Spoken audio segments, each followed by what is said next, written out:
அத்தியாயம் 11. சூரா ஹூத். அளவற்ற அருளாளனும் நிகரற்ற அன்புடையனுமாகிய அல்லாஹ்வின் திருப்பெயரால் துவங்குகின்றேன். அலிஃப் லாம் ரா. இது வேதமாகும். இதன் வசனங்கள் பல்வேறு அத்தாட்சிகளால் உறுதியாக்கப்பட்டு பின்னர் தெளிவாக விவரிக்கப்பட்டுள்ளன. மேலும் இவை யாவற்றையும் நன்கு அறிபவனும் ஞானம் மிக்கோனுமாகிய இறைவனிடம் இருந்து வந்துள்ளது. நீங்கள் அல்லாஹ்வை அன்றி வேறு எதனையும் வணங்காதீர்கள்.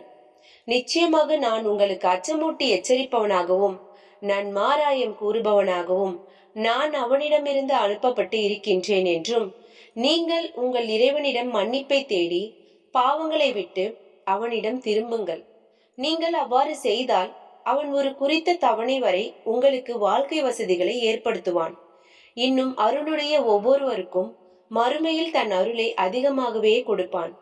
ஆனால் நீங்கள் ஈமான் கொள்வதை புறக்கணித்தால் மாபெரும் நாளின் வேதனை குறித்து நிச்சயமாக உங்களுக்காக நான் பயப்படுகின்றேன் என்றும், அல்லாஹ்விடமே நீங்கள் மீண்டு வர வேண்டியுள்ளது.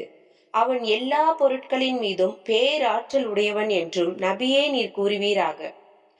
அவர்கள் தங்கள் அல்லாஹ்விடம் இருந்து மறைத்துக் கொள்வதற்காக தங்கள் இருதயங்களை மறைத்து மூடுகிறார்கள். அவர்கள் தம் ஆடைகளால் தம்மை போர்த்தி கொண்டாலும் அவர்கள் மறைத்து வைப்பதையும் வெளிப்படையாக காட்டுவதையும் அவன் அறிகிறான். ஏனெனில் நிச்சயமாக அவன் இதயங்களின் ரகசியங்கள் யாவற்றையும் நன்கு அறிபவனாக இருக்கின்றான் என்பதை அறிந்து கொள்வீர்களாக. இன்னும் உணவளிக்க அல்லாஹ் பொறுப்பேற்றுக் கொள்ளாத எந்த உயிரினமும் பூமியில் இல்லை. மேலும் அவை வாழும் இடத்தையும் இருக்கும் இடத்தையும் அவை மடிந்து அடங்கும் இடத்தையும் அவன் அறிகின்றான். இவை அனைத்தும் லஹ்வுல் மஹ்பூல் என்னும் தெளிவான புத்தகத்தில் பதிவாகி இருக்கின்றன. மேலும் அவன்தான் வானங்களையும் பூமியையும் 6 நாட்களில் படைத்தான். அவனுடைய அர்ஷ் நீரின் மேல் இருந்தது. உங்களில் யார் அமலில் செய்கைகள் மேலானவர் என்பதை சோதிக்கும் பொருட்டு இவற்றை படைத்தான். இன்னும் நபியே, அவர்களிடம் நிச்சயமாக நீங்கள் மரணத்திற்கு பின் எழுப்பப்படுவீர்கள் என்று நீர் கூறினால், அதற்கு அவர்களிலுள்ள நிராகரிப்பவர்கள் காஃபிர்கள் இது தெளிவான சூனியத்தை தவிர வேறில்லை என்று நிச்சயமாக கூறுவார்கள். குஃப்ரின் காரணமாக அவர்களுக்கு விதிக்கப்பட வேண்டிய வேதனையை ஒரு குறித்த காலம் வரை நாம் பிற்படுத்தினால் அதை தடுத்தது யாது என்று அவர்கள் நிச்சயமாக ஏளனமாக கேட்பார்கள். அவர்களுக்கு வேதனை வரும் நாளில் அவர்களை விட்டும் அது தடுக்கப்படாது என்பதையும், எதை அவர்கள் பரிகாசம் செய்து கொண்டிருந்தார்களோ அது அவர்களை சூழ்ந்து கொள்ளும் என்பதையும் அவர்கள் அறிந்து கொள்ள வேண்டாமா? நாம் நம்மிடமிருந்து நற்கிருபையை மனிதன் சுவைக்கும்படி செய்து பின்பு அதனை அவனை விட்டும் நாம் நீக்கிவிட்டால் நிச்சயமாக அவன் நிராசைப்பட்டு பெரும் நன்றி கெட்டவனாகி விடுகின்றான்.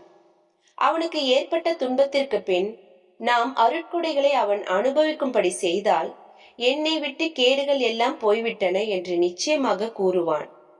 நிச்சயமாக அவன் பெரும் மகிழ்ச்சியும் பெருமையும் கொள்பவனாக இருக்கின்றான். ஆனால் துன்பங்களை பொறுமையுடன் சகித்து எவர் நற்கர்மங்கள் செய்கின்றார்களோ அவர்களுக்கு மன்னிப்பும் மகத்தான நற்கூலியும் உண்டு.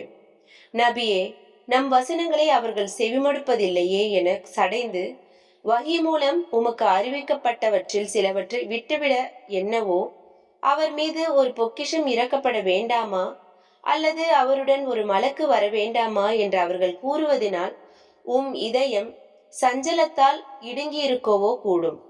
நிச்சயமாக நீர் அச்சமூட்டி எச்சரிப்பவே அன்றி வேறில்லை. அல்லாஹ் எல்லா பொருட்களின் மீதும் பொறுப்பாளனாக இருக்கின்றான்.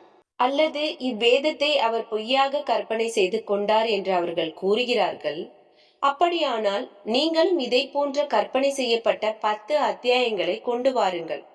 நீங்கள் உண்மையாளர்களாக இருந்தால் அல்லாஹ்வை தவிர்த்து உங்களுக்கு சாத்தியமான எல்லோரையுமே இதற்கு துணை செய்ய அழைத்துக் கொள்ளுங்கள் என்று நபியே நீர் கூறுவீராக.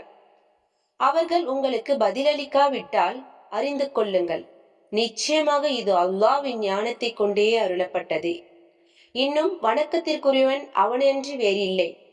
இனியேனும் நீங்கள் அல்லாஹ்வுக்கு முற்றிலும் வழிபடுவீர்களா என்று கூறவும். எவரேனும் இவ்வுலக வாழ்க்கையும் அதன் அலங்காரத்தையும் மட்டுமே நாடினால் அவர்களுடைய செயல்களுக்குரிய பலன்களை இவ்வுலகத்திலே நிறைவேற்றுவோம். அவற்றில் அவர்கள் குறைவு செய்யப்பட மாட்டார்கள். இத்தகையோருக்கு மறுமையில் நரக நெருப்பை தவிர வேறு எதுவும் இல்லை.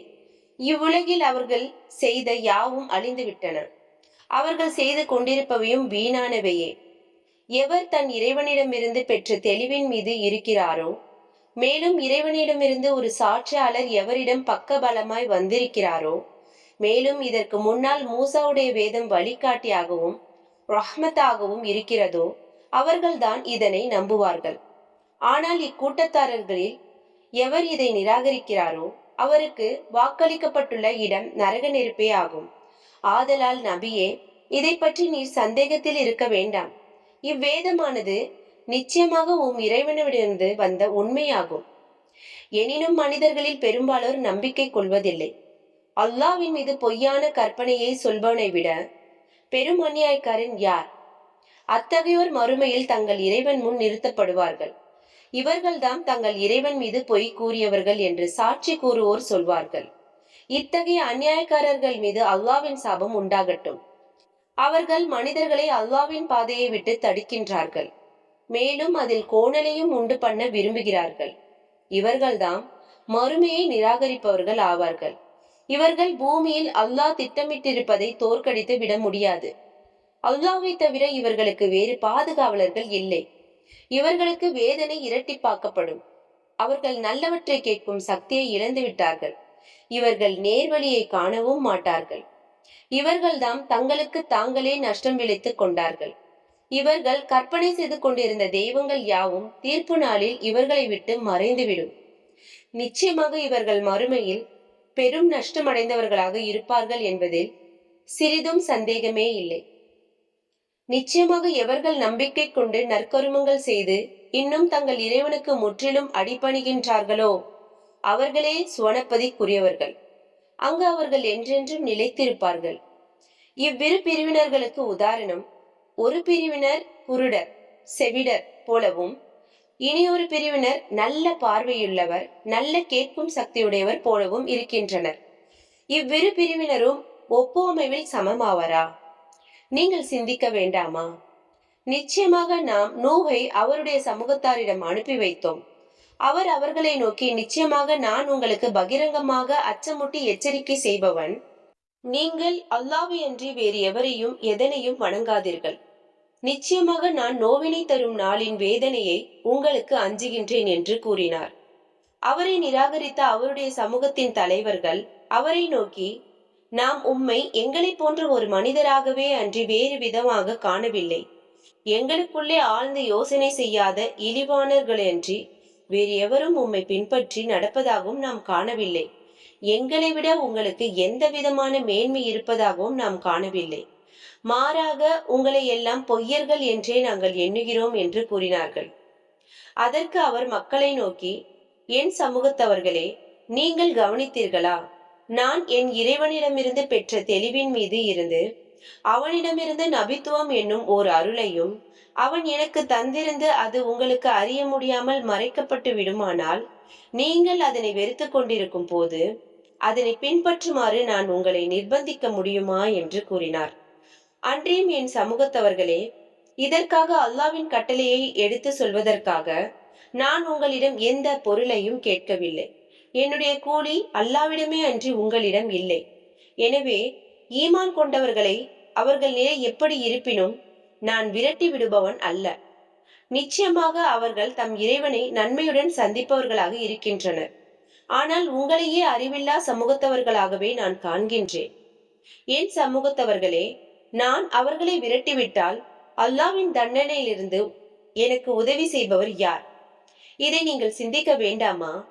அல்லாஹ்வுடைய பொக்கிஷங்கள் என்னிடம் இருக்கின்றன என்று நான் உங்களிடம் கூறவில்லை. மறைவானவற்றை நான் அறிந்தவனும் இல்லை. நிச்சயமாக நான் ஒரு மலக்கு என்றும் நான் கூறவில்லை. எவர்களை உங்களுடைய கண்கள் இழிவாக நோக்குகின்றனவோ அவர்களுக்கு அல்லாஹ் யாதொரு நன்மையும் அளிக்க மாட்டான் என்றும் நான் கூறவில்லை. அவர்களின் இதயங்களில் உள்ளதை அல்லாஹ்வே நன்கு அறிவான். இவ்வுண்மைகளுக்கு மாறாக நான் எதுவும் செய்தால் நிச்சயமாக நானும் அநியாயக்காரர்களில் ஒருவனாகி விடுவேன் என்றும் கூறினார். அதற்கு அவர்கள், நூஹே, நிச்சயமாக நீர் எங்களுடன் தர்க்கம் செய்தீர். அதிகமாகவே நீர் எங்களுடன் தர்க்கம் செய்தீர். எனவே நீர் உண்மையாளராக இருந்தால் எங்களுக்கு நீர் வாக்களிப்பதை எங்களிடம் கொண்டு வாரும் என்று கூறினார்கள். அதற்கு அவர், நிச்சயமாக அல்லாஹ் நாடினால் அதை உங்களிடம் கொண்டு வருபவன் அவனே ஆவான்.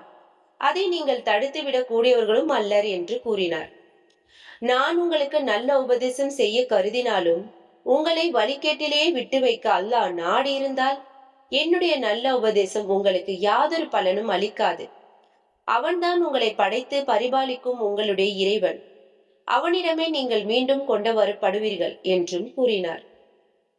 நபியே, நீர் இதை கூறும்போது இதனை இவர் இட்டுக்கட்டி சொல்கிறார் என்று கூறுகிறார்களா? அதற்கு நீர் கூறும், நான் இதனை இட்டுக்கட்டி சொல்லியிருந்தால் என் மீதே என் குற்றம் சாரும். நீங்கள் செய்யும் குற்றங்களிலிருந்து நான் நீங்கியவன் ஆவேன். மேலும் நூஹுக்கு வஹி அறிவிக்கப்பட்டது.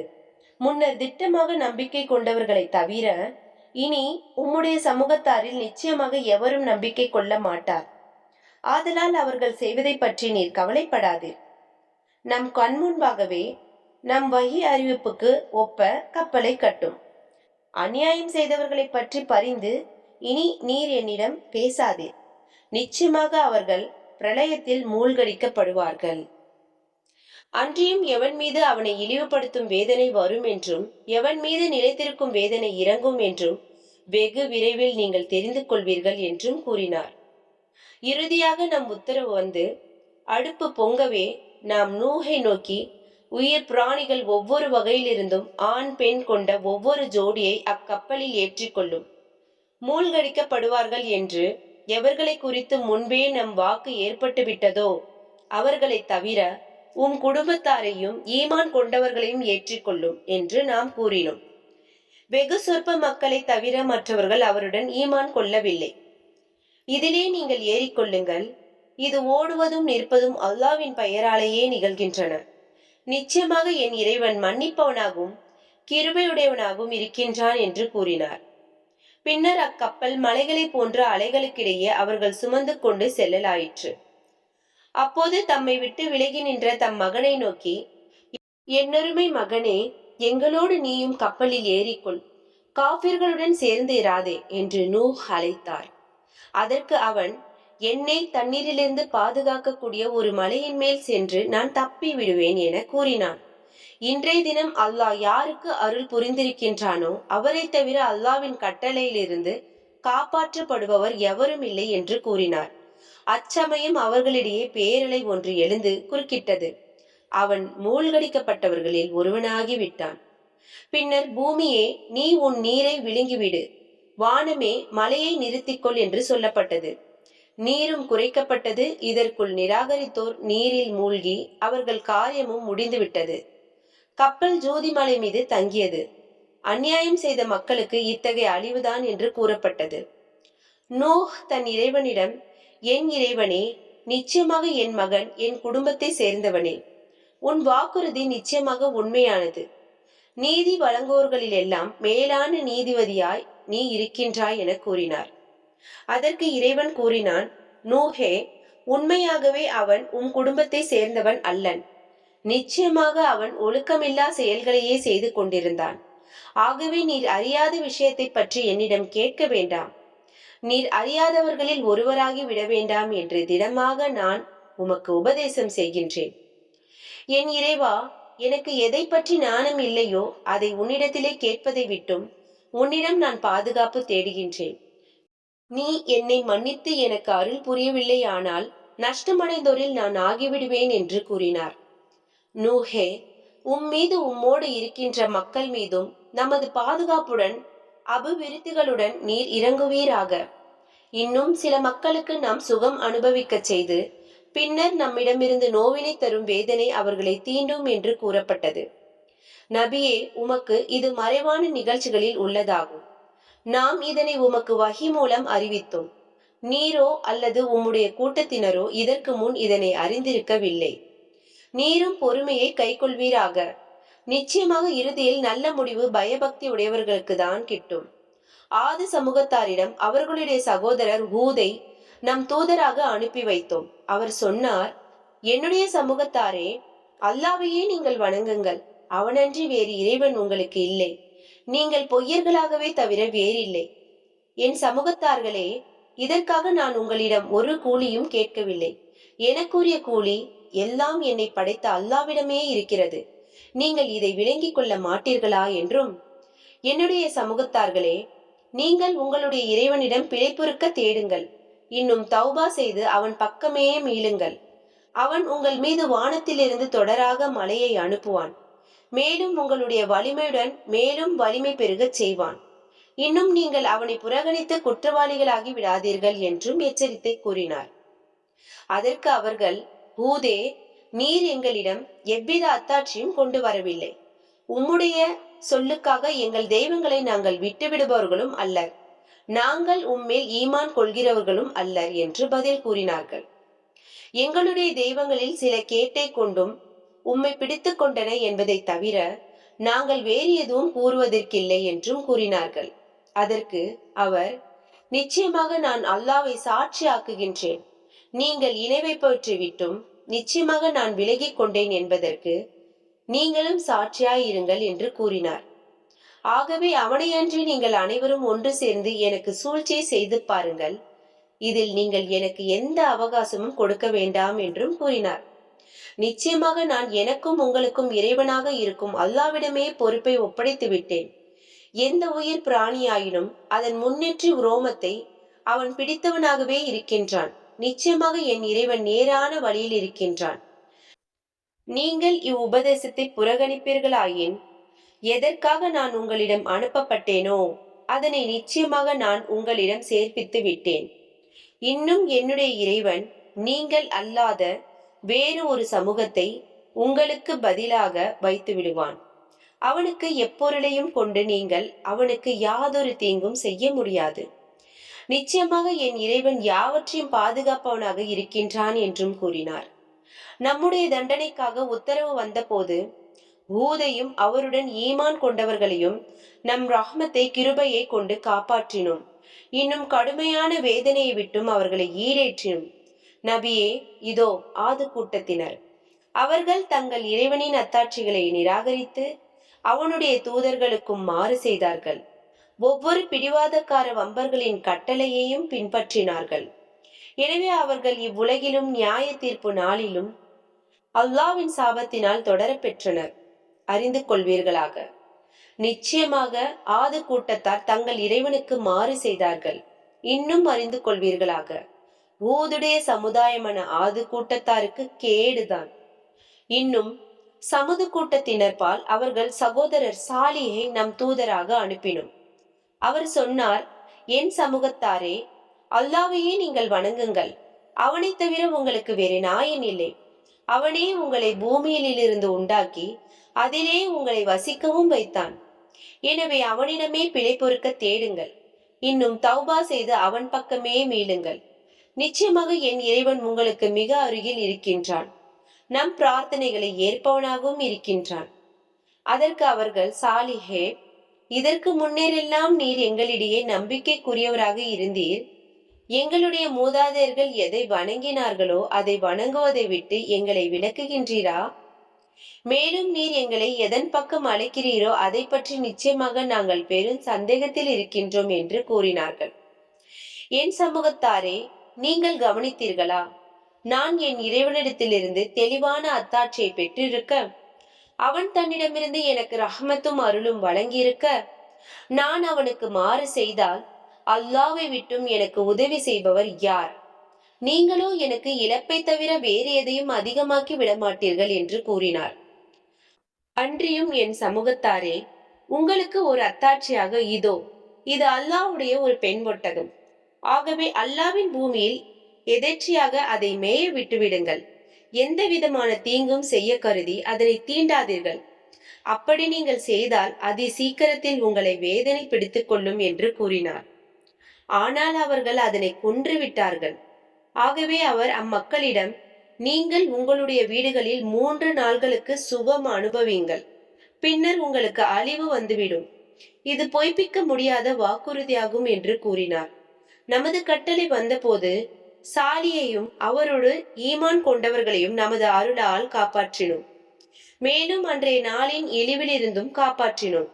நிச்சயமாக உமது இறைவன் வல்லமை மிக்கவன், மிகைத்தவன். அநியாயம் செய்து கொண்டிருந்தவர்களை பயங்கரமான பேரிடி முழக்கம் பிடித்து கொண்டது. அதனால் அவர்கள் தங்கள் வீடுகளிலே அழிந்து போய் கிடந்தனர். அதற்கு முன் அவர்கள் அவற்றில் ஒரு காலத்திலும் வசித்திருக்காதை போல் அழிக்கப்பட்டனர். நிச்சயமாக சமுது கூட்டத்தினர் தங்கள் இறைவனை நிராகரித்தனர். அறிந்து கொள்வீர்களாக, சமுது கூட்டத்தினருக்கு நாசம்தான். நிச்சயமாக நம் தூதர்கள் வானவர்கள் இப்ராஹிமுக்கு நற்செய்து கொண்டு வந்து சலாம் சொன்னார்கள். இப்ராஹிமும் சலாம் என்று பதில் சொன்னார். அதன் பின்னர் அவர்கள் உண்பதற்காக பொரித்த கன்றின் இறைச்சியை கொண்டு வருவதில் தாமதிக்கவில்லை. ஆனால் அவர்களுடைய கைகள் அதன் உணவின் பக்கம் செல்லாததைக் கண்டு அவர் அவர்களை பற்றி ஐயப்பட்டார். அவர்கள் மீது அவருக்கு பயமும் ஏற்பட்டுவிட்டது. ஆனால் அவர்களோ அவரை பார்த்து பயப்படாதீர், நிச்சயமாக நாங்கள் லூத்துடைய சமூகத்தார்பால் அனுப்பப்பட்டிருக்கின்றோம் என்று கூறினார்கள். அப்போது அவருடைய மனைவியும் அங்கு நின்று கொண்டிருந்தார்.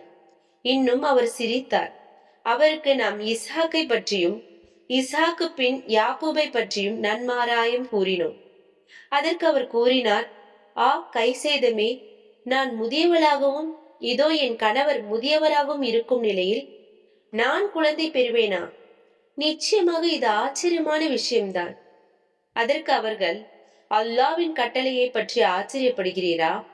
அல்லாவின் ரஹ்மத்தும் அவனுடைய பர்க்கத்தும் அருளும் பாக்கியமும் இவ்வீட்டில் உள்ள உங்கள் மீது உண்டாவதாக. நிச்சயமாக அவன் புகழ் உடையவனாகவும் மகிமை வாய்ந்தவனாகவும் இருக்கின்றான் என்று பதிலளித்தார்கள். இது கேட்டு இப்ராஹிமை விட்டு பயம் நீங்கி நன்மாராயம் அவருக்கு வந்ததும் லூத்துடைய சமூகத்தாரை பற்றி நம்மிடம் வாதிடல் ஆனார்.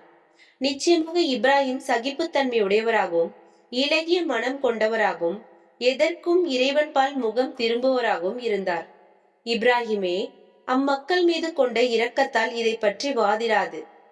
இவ்விஷயத்தை நீர் புறகணியும். ஏனெனில் உம்முடைய இறைவனின் கட்டளை நிச்சயமாக வந்துவிட்டது. மேலும் அவர்களுக்கு தவிர்க்க முடியாத வேதனை நிச்சயமாக வரக்கூடியதே ஆகும். நம் தூதர்கள் வானவர்கள் லூத்திடம் வந்தபோது தம் மக்களுக்கு அவர் பெரிதும் விசனப்படைந்தார். அதன் காரணமாக உள்ளம் சுருங்கியவராக இது நெருக்கடி மிக்க நாளாகும் என்று கூறினார். அவருடைய சமூகத்தார் அவரிடம் விரைந்தோடி வந்தார்கள். இன்னும் முன்னிருந்தே அவர்கள் தீய செயல்களே செய்து கொண்டிருந்தார்கள். அவர்களை நோக்கி லூத், என் சமூகத்தார்களே, இதோ இவர்கள் என் புதல்விகள், இவர்கள் உங்களுக்கு திருமணத்திற்கு பரிசுத்தமானவர்கள். எனவே நீங்கள் அல்லாஹ்வுக்கு அஞ்சுங்கள். இன்னும் என் விருந்தினர் விஷயத்தில் என்னை நீங்கள் அவமானப்படுத்தாதீர்கள். நல்ல மனிதர் ஒருவர் கூட உங்களில் இல்லையா என்று கூறினார். அதற்கு அவர்கள், உம்முடைய புதல்வியரில் எங்களுக்கு எந்த தேவையும் இல்லை என்பதை திடமாக நீர் அறிந்திருக்கிறீர். நிச்சயமாக நாங்கள் விரும்புவது என்ன என்பதையும் நீர் அறிவீர் என்று கூறினார்கள். அதற்கு அவர், உங்களை தடுக்க போதுமான பலம் எனக்கு இருக்க வேண்டுமே, அல்லது உங்களை தடுக்க போதுமான வலிமையுள்ள ஆதரவின் பால் நான் ஒதுங்க வேண்டுமே என்று விசனத்துடன் கூறினார். விருந்தினராக வந்த வானவர்கள் கூறினார்கள், மெய்யாகவே நாம் உம்முடைய இறைவனின் தூதர்களாகவே இருக்கின்றோம். நிச்சயமாக அவர்கள் உம்மை வந்தடைய முடியாது. எனவே இரவின் ஒரு பகுதி இருக்கும் போதே உம் குடும்பத்துடன் இவ்வூரை விட்டு சென்றுவிடும். உம்முடைய மனைவியை தவிர உங்களில் யாரும் திரும்பியும் பார்க்க வேண்டாம். நிச்சயமாக அவர்களுக்கு வரக்கூடிய ஆபத்து அவளையும் பிடித்து கொள்ளும். வேதனை வர அவர்களுக்கு நிச்சயமாக வாக்களிக்கப்பட்ட நேரம் விடியற்காலை ஆகும். விடியற்காலை சமீபித்து விடவில்லையா? எனவே தண்டனை பற்றிய நம் கட்டளை வந்துவிட்ட போது நாம் அவ்வூரின் அதன் மேல்தட்டை கீழ்த்தட்டாக்கி விட்டோம். இன்னும் அதன் மீது சுடப்பட்ட செங்கற்களை மலை போல் பொழிய வைத்தோம். அக்கற்கள் இறைவனிடமிருந்து அடையாளம் இடப்பட்டிருந்தன. அவ்வூர் இந்த அநியாயக்காரர்களுக்கு வெகு தொலைவிலும் இல்லை. மத்தியன் நகரத்தில் உள்ளவர்களுக்கு அவர்களுடைய சகோதரராகிய ஷுஐபை நம் தூதராக அனுப்பி வைத்தோம். அவர் அவர்களிடம், என் சமூகத்தவர்களே, அல்லாஹ் ஒருவனையே நீங்கள் வணங்குங்கள். அவனை தவிர உங்களுக்கு வேறு நாயன் இல்லை. அளவையிலும் நிறுவையிலும் நீங்கள் குறைவு செய்யாதீர்கள். நீங்கள் நல்ல நிலைமையில் இருப்பதே இப்பொழுது நான் காண்கின்றேன். ஆனால் அளவிலும் நிறுவையிலும் நீங்கள் மோசம் செய்தால் நிச்சயமாக உங்களை சூழ்ந்து கொள்ளக்கூடிய வேதனை ஒரு நாள் உங்களை வந்தடையும் என்று நான் பயப்படுகின்றேன். என் சமூகத்தவர்களே, அளவையிலும் நிறுவையிலும் நீதியை கொண்டு நீங்கள் பூர்த்தி செய்யுங்கள். மக்களுக்கு கொடுக்க வேண்டிய அவர்களுடைய பொருட்களை குறைத்து விடாதீர்கள். பூமியில் விஷமம் செய்து கொண்டு வரம்பு மீறி அலையாதீர்கள். நீங்கள் உண்மை முஃமின்களாக இருந்தால் அல்லாஹ் மீதப்படுத்துவதே உங்களுக்கு நன்மையுடையதாகும். நான் உங்களை கண்காணிப்பவனும் அல்லன் என்று கூறினார். அதற்கு அவர்கள், ஷுஐபே, நாங்கள் எங்கள் மூதாதையர் வணங்கிய தெய்வங்களை விட்டு விடுமாறும், நாங்கள் எங்கள் பொருட்களை எங்கள் விருப்பப்படி செலவு செய்வதை விட்டுவிடுமாறும் உம்முடைய மார்க்க தொழுகையா உம்மை ஏவுகிறது? நிச்சயமாக நீர் கிருபை உள்ளவரும் நேர்மையானவரும் தான் என்று ஏளனமாக கூறினார்கள். அதற்கு அவர் கூறினார், என்னுடைய சமூகத்தவர்களே, நான் என்னுடைய இறைவனின் தெளிவான அத்தாட்சி மீது இருப்பதையும் அவன் தன்னிடமிருந்து எனக்கு அழகான ஆகார வசதிகளை அளித்து இருப்பதையும் நீங்கள் அறிவீர்களா? ஆகவே நான் எதை விட்டு உங்களை விலக்குகின்றேனோ அதையே நானும் உங்கள் நலனுக்கு மாறு செய்ய நான் விரும்பவில்லை. என்னால் இயன்ற வரையில் உங்களின் சீர்திருத்தத்தை அன்றி வேறு எதையும் நான் நாடவில்லை. மேலும் நான் உதவி பெறுவது அல்லாஹ்வை கொண்டல்லாது வேறில்லை. அவனிடமே பொறுப்பு கொடுத்திருக்கின்றேன், இன்னும் அவன் பாலே மீளுகின்றேன். என் சமூகத்தவர்களே, என்னுடன் நீங்கள் பகைமை கொண்டிருப்பது நூவுடைய சமூகத்தவரையும் ஊதுடைய சமூகத்தவரையும் சாலி சமூகத்தவரையும் பிடித்து கொண்டது போன்ற வேதனை உங்களையும் பிடித்து கொள்ளும்படி செய்துவிட வேண்டாம். லூத்துடைய சமூகத்தவர்கள் உங்களுக்கு தொலைவில் இல்லை. ஆகவே உங்களுடைய இறைவனிடம் நீங்கள் மன்னிப்பு கோரி இன்னும் அவனிடமே தௌபா செய்து அவன் பக்கமே மீளுங்கள். நிச்சயமாக என்னுடைய இறைவன் மிக்க கிருபையுடையவனாகவும் பிரியமுடையவனாகவும் இருக்கின்றான் என்று கூறினார். அதற்கு அவர்கள், ஷுஐபே, நீர் சொல்பவற்றில் பெரும்பாலானதை நாங்கள் புரிந்து கொள்ள முடியவில்லை. நிச்சயமாக உம்மை எங்களிடையே பலகீனராகவே நாங்கள் காண்கின்றோம். உம் குலத்தார் இல்லை என்றால் உம்மை கல்லாலிருந்து நாங்கள் கொன்றிருப்போம். நீர் எங்களில் மதிப்புக்குரியவரும் அல்லர் என்று கூறினார்கள். அதற்கு அவர் கூறினார், என் சமூகத்தவர்களே, அல்லாஹ்வை விட உங்களுக்கு என்னுடைய குடும்பத்தார் அதிக மதிப்புடையவர்களாக விட்டார்களா? நீங்கள் அவனை முதுகுக்கு பின் தள்ளி புறக்கணித்து விட்டீர்கள். நிச்சயமாக என்னுடைய இறைவன் நீங்கள் செய்யும் செயல்களை எல்லா பக்கங்களிலும் சூழ்ந்து அறிந்து கொண்டுதான் இருக்கின்றான். என் சமூகத்தவர்களே, நீங்கள் உங்களுக்கு இசைந்தவாறு செய்து கொண்டிருங்கள், நானும் எனக்கு இசைந்தவாறு செய்து கொண்டிருக்கின்றேன். இழிவு தரும் வேதனை யாரை வந்தடையும் என்பதையும் பொய்யர் யார் என்பதையும் சீக்கிரமே நீங்கள் அறிந்து கொள்வீர்கள். அந்நேரத்தை நீங்கள் எதிர்பார்த்து கொண்டிருங்கள். நிச்சயமாக நானும் உங்களுடன் எதிர்பார்த்து கொண்டிருக்கின்றேன் என்றும் கூறினார். தண்டனைக்குரிய நம் கட்டளை வந்தபோது ஷுஐபையும் அவருடன் ஈமான் கொண்டவர்களையும் நமது ரஹ்மத்தை கொண்டு நாம் காப்பாற்றினோம். அநியாயம் செய்தவர்களை பேரிடியின் முழக்கம் பிடித்து கொண்டது.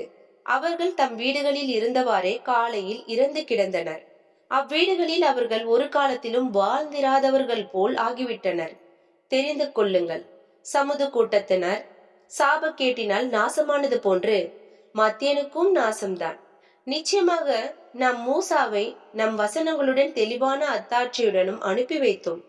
அவற்றுடன் அவர் ஃபிரௌனிடமும் அவனுடைய பிரமுகர்களிடமும் வந்தார். அப்போது ஃபிரௌனுடைய கட்டளையை அவனுடைய சமூகத்தார் பின்பற்றி வந்தார்கள். ஃபிரௌனுடைய கட்டளையோ நேர்மையானதாக இருக்கவில்லை. அவன் ஃபிரௌன் மறுமை நாளில் தம் சமூகத்தாருக்கு முன் சென்று அவர்களை நரகத்தில் சேர்ப்பான். அவர்களை கொண்டு போய் சேர்க்கும் இடம் மிகவும் கெட்டது. இவ்வுலகத்திலும் கியாம நாளிலும் அவர்கள் சாபத்தால் பின்தொடரப்பட்டனர். அவர்களுக்கு கிடைக்கும் இந்த சன்மானம் மிகவும் கெட்டது. நபியே, மேற்கூறப்பட்ட இவை சிற்சில ஊர்களின் வரலாறுகள் ஆகும். இவற்றை நாம் உமக்கு எடுத்துரைத்தோம். இவற்றில் சில இப்போதும் உள்ளன, சில அறுவடை செய்யப்பட்டவை போல் அழிப்பட்டும் போயின. அவர்களுக்கு நாம் அநியாயம் செய்யவில்லை, எனினும் அவர்கள் தமக்குத்தாமே அநியாயம் செய்து கொண்டார்கள். இறைவனிடமிருந்து கட்டளை வந்தபோது அல்லாஹ்வை என்று அவர்கள் அழைத்துக் கொண்டிருந்த அவர்களின் தெய்வங்கள் எதுவும் அவர்களுக்கு எவ்வித பலனும் அளிக்கவில்லை. மேலும் அவை அவர்களுக்கு நஷ்டத்தை தவிர வேறெதையும் அதிகரிக்க செய்யவில்லை. அநியாயம் செய்யும் ஊராரை இறைவன் பிடிப்பான, ஆனால் இப்படித்தான் இறைவனுடைய பிடி இருக்கும். நிச்சயமாக அவனுடைய பிடி வேதனை மிக்கதாகவும் மிக கடினமானதாகவும் இருக்கும். நிச்சயமாக மறுமை நாளின் வேதனையை பயப்படுகிறவர்களுக்கு இதில் தக்க அத்தாட்சி இருக்கிறது. அது மனிதர்கள் யாவரும் ஒன்று சேர்க்கப்படும் நாளாகும். அன்றியும் அவர்கள் யாவரும் இறைவன் முன்னிலையில் கொண்டு வரப்படும் நாளாகும். குறிப்பிட்ட தவணைக்காகவே தவிர அதனை நாம் பிற்படுத்தவில்லை. அந்நாள் வரும்போது அவனுடைய அனுமதியின்றி எவரும் பேச இயலாது. இன்னும் அவர்களில் துர்பாக்கியசாலிகளும் இருப்பர், நர்பாக்கியசாலிகளும் இருப்பர். துர்பாக்கியசாலிகள் நரக நெருப்பில் எரியப்பட்டு இருப்பார்கள். அதில் அவர்கள் பெரும் கூச்சலும் முணக்கமும் தான் இருக்கும். இறைவன் நாடினால் அன்றி வானங்களும் பூமியும் நீடிக்கும் காலமெல்லாம் அவர்கள் அந்நரகத்திலேயே நிலை பெற்று விடுவார்கள். நிச்சயமாக இறைவன்தான் நாடியதை செய்து முடிப்பவன். நர்பாக்கியசாலிகளோ சுவனபதியில் இருப்பார்கள். இறைவன் நாடினால் அன்றி வானங்களும் பூமியும் நிலைத்திருக்கும் காலமெல்லாம் அவர்கள் அச்சோனத்திலேயே நிலை பெற்று விடுவார்கள். இது முடிவிராத அருட்கொடையாகும். நபியே, இவர்கள் வணங்குபவை பற்றி நீர் சந்தேகப்பட வேண்டாம். இவர்களுக்கு முன் இவர்களுடைய மூதாதையர் வணங்கி வந்த பிரகாரமேதான் இவர்களும் வணங்குகிறார்கள். நிச்சயமாக தண்டனைக்குரிய இவர்களின் பங்கை குறைவின்றி முழுமையாக நாம் இவர்களுக்கு கொடுப்போம். நிச்சயமாக நாம் மூசாவுக்கு வேதத்தை கொடுத்தோம். அதில் கருத்து வேறுபாடு கொள்ளப்பட்டது. உமது இறைவனிடமிருந்து முந்திவிட்ட வாக்கு இல்லை என்றால் இவர்கள் மத்தியிலே முடிவு செய்யப்பட்டிருக்கும். நிச்சயமாக இவர்கள் இதை குர்ஆனை பற்றி சந்தேகத்திலேயே இருக்கின்றனர். நிச்சயமாக அவர்கள் ஒவ்வொருவருக்கும் உம்முடைய இறைவன் அவர்களுடைய செயல்களுக்கு உரிய கூலியை முழுமையாக கொடுப்பான்.